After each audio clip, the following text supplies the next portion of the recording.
He's got to be the last person you want your team when you're chasing points. A little dodgy call where they should have gone the video ref there, end up costing the game. If that was a forward pass, I'll bungee jump with no rope. You basically can only beat who you have in front of you, so yeah, I think that's awesome. And they're doing that, so good luck to them. Crowd is ready, players are ready, referee says go. Welcome to the most must-see NRL podcast. Welcome to the NRL Point of Difference. Now, some of you may have noticed this episode has been uploaded at an unusual time, but I apologise as we've had a really intensive week this week. I recently got a new job, which has thrown our schedules out of whack. And Preeti, you've been working 12-hour days with no lunch break, so... I've been eating, which is important. Okay, yeah, I mean, like, days, you probably... have killed me. Yeah, you probably don't have the time to actually physically sit down. They probably make you work while eating, you know, like those bloody slave drivers. Anyway, so we need to play it around at a time that works for both of us moving forward. We'll keep you guys posted on when that will be. And this week, being the grand final week, we needed to get an episode out. And today's very special because it actually is NRL grand final day. Also, Preeti demanded to have a platform this week to speak about the Dally M. So expect a huge rant from him later on in this episode. So what are your initial thoughts about that, by the way? We might as well dwell into it quickly and get over and done with it. Well, it's one of the most highly anticipated nights of the year that I really look forward to. The awards. I'm a bit of a nerd for those kind of ceremonies, and just every year I feel like I say the same thing about how poorly it's done. It's meant to be an awards night. They missed some awards. They dwelled too long on interviews with players that no one really cares about. Like you watch the awards night, I want to see every award. I want to go through every game, every round, who got points, why they got points. I'd rather see time spent on that rather than interviewing Cameron Smith for 15 minutes about whether he's going to retire or not. Like I've seen that 50 times throughout the season, and the the whole system I think needs a bit of an overhaul in terms of the points, who gives out points. So like they released the panel and you got people like Blocker and other commentators who I think that's where a bias comes into it, and Michael Ennis and people like that, because I think if you make it the points, the people who give out the points I think should be the referees. I think that'll solve half the problems because they don't have a bias on the big names, you know. For example, if a player like Jack Whiten has an average game, a commentator is just going to give him a point regardless because he's Jack Whiten. Yeah. Whereas if you've got a player like Hudson Young or some lesser name who's probably had a bigger influence in the game, the referee will see that and they'll give him the points that he's credited. So hey, there's a few issues, and my other big one is the when they go through the points on the night, they just do it so quickly and abruptly. Like it's players in the top 10 receive these votes, and they don't go through which game or who was against. It's just like I want to see every game, and I want to see who got points regardless of whether in the top 10 or not. So I think that's something they should look at moving forward. Yeah, no, I definitely agree with you. I remember they used to do Dally M a couple of years back where they used to go through every single game and they used to say who got points for every game. But yeah, right, it only seems like they only care about the top 10. Then when they drop out of the top 10, they just don't even mention their name again. Yeah, and then suddenly they pull out another guy who suddenly now becomes in the top 10. They'll be like, who's an example? They'd say, sure, who went... I'm just trying to think. Pappenhausen. Yeah. So like randomly, like Pappenhausen, like Dufty was getting points, and then they completely ignored Dufty, and then Pappenhausen obviously came in, and that's when they started giving him points. And yeah, I agree with you. I would prefer them to go through every individual game where every single like who cares if Junior Paulo gets 1 point? We still want to find out what their process was. So yeah. It kind of leads to a lot of frustration where it seemed like in that last round. Especially with Jack Whiten getting he obviously had the week off, and then you had Gutherson and Cleary not getting any points when they probably should have deserved points in that last round. Especially Gutherson, he made that try-saving tackle, and I think he had 2 try assists and a line break assist. against the Tigers, and Luke Brooks will. What did he really do? Like, he was in a losing team, and I think Gutherson definitely should have got a point there, and I think he clearly got robbed. And it was one of those things that they just had a favouritism. They wanted Jack Whiten to win for whatever reason this year. Sorry, but I don't have so much of a problem with the actual Dally M winner as opposed to the team of the year and how they go about picking that, because I have no idea how Fisher Harris and who was the other one they picked? I'm just trying Papali. Papali, yeah, got proper the year over Junior Paulo. Now, Junior Paulo has played himself into an origin spot this year and has been the reason why Parramatta have been so good in that go forward and just providing the most offloads this year. And he's been a really great footballer, and I have no idea. He'd easily be in my top prop of the year, if not the best prop. The fact that he didn't even make the top two is ridiculous in my opinion. I 100% agree with that. I would like to know how they work out team of the year. It used to be based off Dally M points, which was just a farcical. That's a stupid way of doing it, but they've gone away from that, which is good. So the team of the year, apart from that one position, I think was pretty obvious. The team kind of picked itself. But going back to the Dally M, Jack Whiten, you can't say he was the best player this year. Yeah. No one can sit there and say he was the best player of the year, and that's where the award. That's where the system has gone wrong. The Dally M should award the best player of the year. That's what the medal's for, and the system needs to be fixed so that it credits that. Because Cleary and Gutherson both had better years. They're both way more influential, and the system should be fixed so that players in better teams shouldn't be robbed of points, and maybe there's more points given out for each game rather than 3. Maybe they give out 5, 10. So that if you're Nathan Cleary, right, and you have a gun game, but you've beaten a team by 50 odd, you might not get points because 3 other people might have had more standout games. So you get 0 points for that. Whereas if you're Jack Whiten and you don't get any points, you might have had an absolute stinker, but there's no proof for that. Like if you had an absolute rubbish game, you get 0 points. But if you had a half good game, but just don't get in the top 3, you still get 0. So there should be a balance for that where shows the discrepancy between having an average game and having a bad game. Or maybe not even doing it per game. Maybe just having a list of 10 people who should get points for that week, and then doing it like that instead of doing Cleary and also not Panthers versus Cronulla and only doing 3 points in that game. Maybe allocate 10 points across the whole board. Maybe that could be a better system. But in saying that, I understand. Like the issue, at least with Cleary's perspective, was that he was being overshadowed by a couple of other players in the team. Like without a doubt, Cleary was definitely the best player this year, hands down. But there were other players in his team that were taking points off him, which kind of was unfair. And that's kind of why I think Jack Whiten would have got the points as opposed to Cleary. Because who else in Canberra is going to get points besides from Papali, maybe Jack Williams? Because Hodgson would have... Jack Williams. Oh, sorry. George Williams. George Williams. Fuck. So, okay. So, I might just say their last name for now on. I always screw up their first because no one knows their first. I was thinking Jack Whiten, so... But anyway, nonetheless, Hodgson got injured, and I think Jack Whiten took the reins, and he was the main focal point in the Canberra Raiders, which is why he was getting all those points.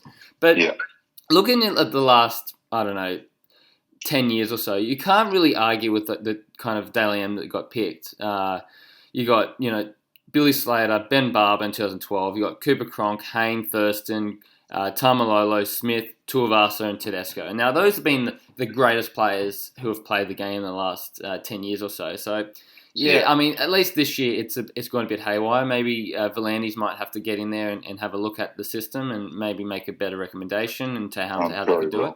And I hope he does because this year was definitely disappointing.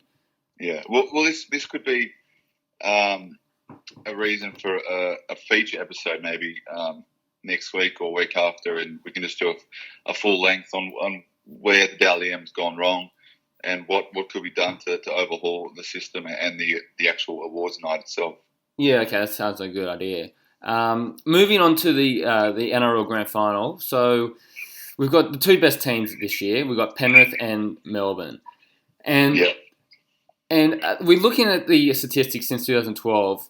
16 out of the 22 teams that have been in the grand final have had a week off. So it proves how good that influential that week off is, and just resting your players, especially if you do that, right before the finals. If you rest your players, it makes a huge difference.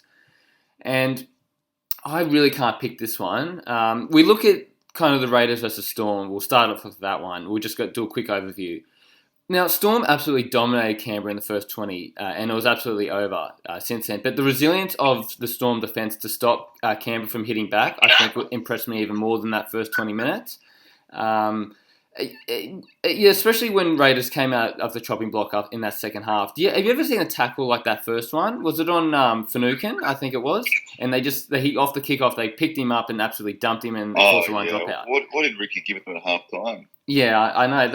That's what I'm saying. Like, the fact that Melbourne were able to persevere and overcome that, because a lot of teams would crumble in that situation and be a bit overwhelmed. They'd be like, oh shit, well, if we let in a try here, there could be a comeback on. But Melbourne did the exact same thing to Canberra about 5 minutes later, where they picked back. It was a Nicole Fox, I think, and they put him in his own goal. So whatever Canberra could do, Storm could do better, pretty much. And yeah, it really was just a big ambush from Melbourne, and you can't give them any sort of lead, especially 18 points, I think it was. But it was just they were phenomenal. They were near perfect in that first 10 minutes. But Canberra were just out enthused. They made Storm look good in some areas, I think. Their defence just was not up to scratch, especially in a prelim final, and they looked out of energy. I think that Roosters game the week prior must have really been their grand final, that old adage. They played the grand final the week before, because they just didn't come out of the sheds in the first 20, and the game was over, as you said.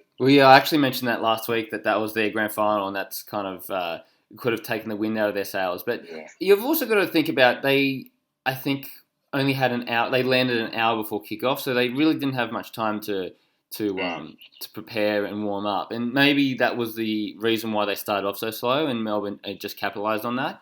I don't know. And I guess, like, if they are professionals, maybe they can switch on. But I know there's a lot of, sports science that goes behind it in terms of just making players prepare and get in the mood and warming up the body. So who knows? I think Melbourne were clearly a better team, and they deservedly won that game. Yeah, it's good to see that. Well, not good to see, but I guess it's a fair indication of the season. 1v2 who are in the grand final, so you can't argue with that. The two best teams are facing off in the decider, which is, I guess, what you want out of the season. Yeah, and also we're looking at the South and Penrith game. Now, this one was so entertaining. I had to watch this delayed and basically protecting myself from the score. I saw a couple of South Sydney fans walking around, and I had to avoid eye contact and to look at their facial expressions before I watched it. It was the scariest thing I've ever experienced in my life. And then behind me, some person was talking about the grand final. What was that? Where were you? Oh, no, I had to go out for a post-wedding dinner. And stupidly, selfishly, on finals week, like especially on the prelim, I was going nuts, believe me. And where do you see the South fans? They were in the city, so I didn't expect to see any South fans walking around. And one of the South group that I was around, they were like chanting, and I'm like, oh shit, South Sydney have won this. They've overcome Penrith, but. And then when I was in the train station, I heard some sicko talking like, oh, we only need to win one more game. It's against Melbourne. And I was so close to hearing who kind of won. And luckily I avoided it. And I'm so glad I did, because this was you've done well. Yeah, it was such a highly intensive game. And I thought Penrith were in control for the majority of the game. But I just felt like South Sydney could have easily busted wide open and at any point. Because, I mean, I know that Penrith were in control, but it just seemed there could have been something that went against them that backfired and kind of put Rabbitohs in ahead. And yeah. I guess Penrith did bomb about 3 tries. I remember that Mansour one. There was a couple of... I'm just trying to think what else happened. Yeah, Mansour forward pass. Jerome Luai kicked it instead of passing it to 3 players. Right. And then the Cleary cut out to Toho where he was wide open. Yeah, that's right. But, I mean, it's credit to South Sydney. They've done a lot to get to where they were. I think they could have easily been playing today if just a certain bounce of the ball went right. Well, if Reynolds had 30 centimetres more behind the 40-metre line, we might be there today. But you can always say what could have been. I think, as we said about the Storm, Penrith probably they were the better side.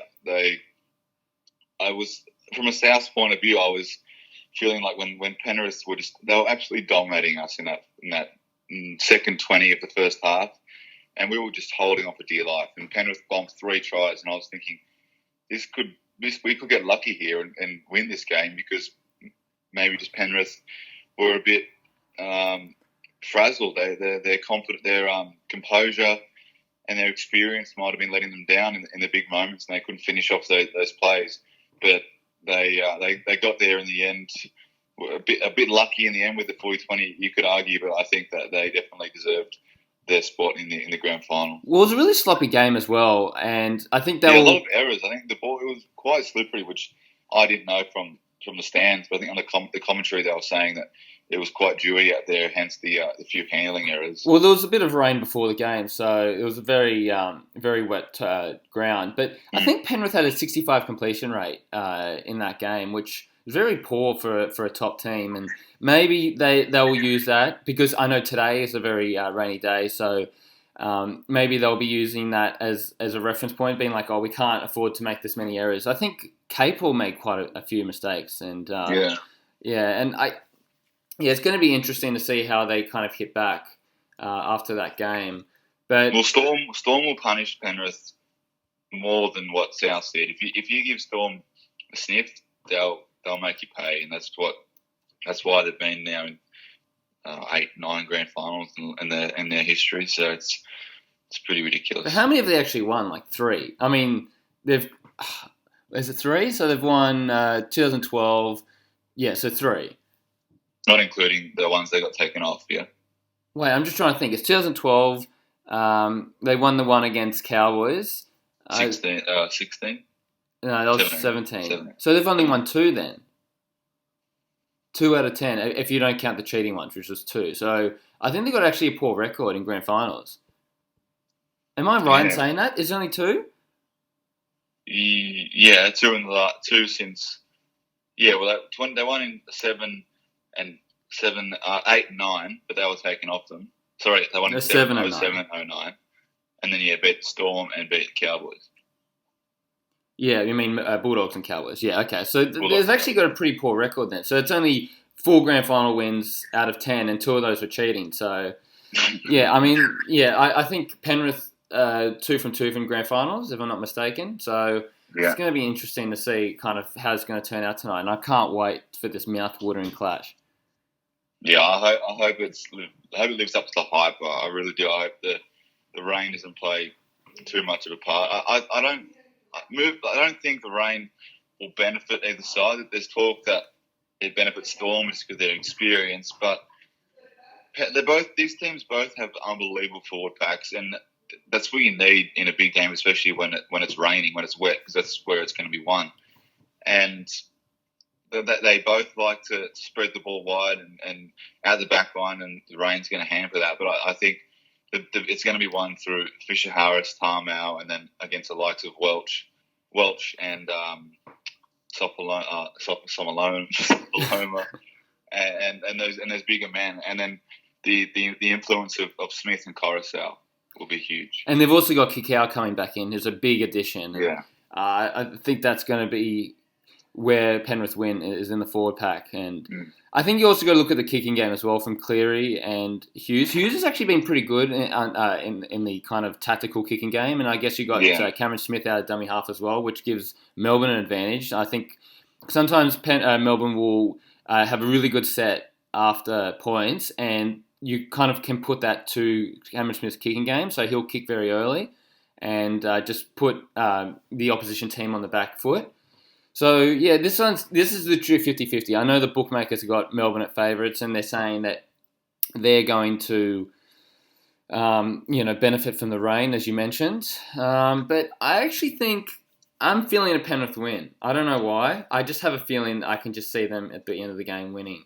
And I think Penrith have been definitely the best team throughout the comp. They've won 16, 17 in a row now. I know Yeah. so we've argued that they've had an easy run, but at the end of the day, they've done well enough to consecutively put so many wins against the other opposition team and come all this way. So if they were going to topple over, I was going to say it's in the prelim, and it would have been really heartbreaking for those fans if South Sydney ended up toppling over them. So I'm going Penrith in this game if I was to pick a winner. Yeah, I've been saying Storm all week. My heart wants Penrith to win, but I just feel like Storm are just going to be too good, too experienced, been there before, and they're peaking at the right time. They were phenomenal against Raiders. So but lately, I don't know, the last 24, 48 hours, I've kind of taken a turn. I don't know if it's more of a want but I feel like Penrith have got it as well. And I think if they just take their chances when they're presented to them, then they're going to go a long way to winning. They can't do what they did against South because Storm will make them pay. But I think Fisher Harris is going to have an absolute stormer along with Isaiah Yeo, and then off the back of that platform that they've laid, I think Coruscant will have a big influence along with his halves Luai and Cleary. Well, he went down injured at one point, didn't he? But I think he went off and then he came back, but they said it was just a burner. Yeah, I think it did look like some sort of cork but you don't know how that influences their training throughout the week. So I guess you've also got Munster who went down in that first game against who was it, against Roosters? Not Roosters, Penrith. Parramatta. Oh yeah, Parramatta. That's right. Jeez, it feels so long ago. I know it does. But yeah, okay. So we're both saying Penrith in this one then. And who is your Clive Churchill? I'm leaning towards Cleary because I think he's just going to be. I think I remember back to 2010 where there's been a couple of other years where the player who hasn't won the Dally M, who deservedly should have won the Dally M, ends up getting this Clive Churchill as a bit of a compensation kind of thing. Yeah.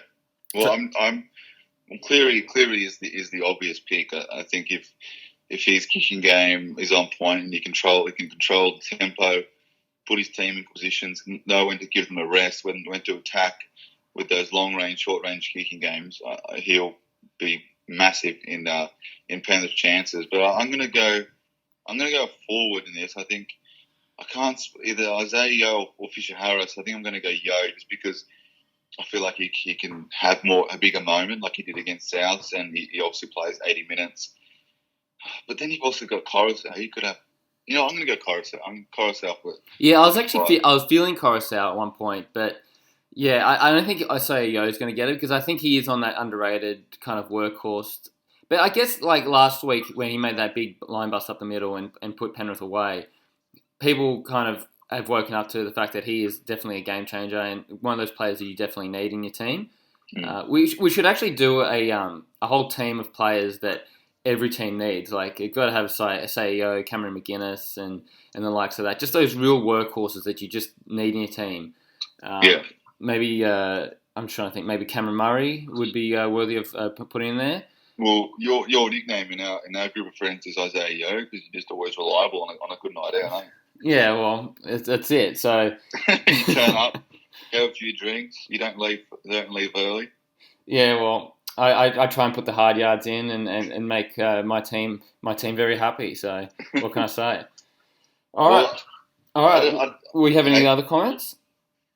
Well, going back to the Clive Churchill, I think if Penrith win it, there's a lot more options winners there could be. Whereas I think if Melbourne win it, I think it'll only be Smith or Munster who I could see winning the award from that side.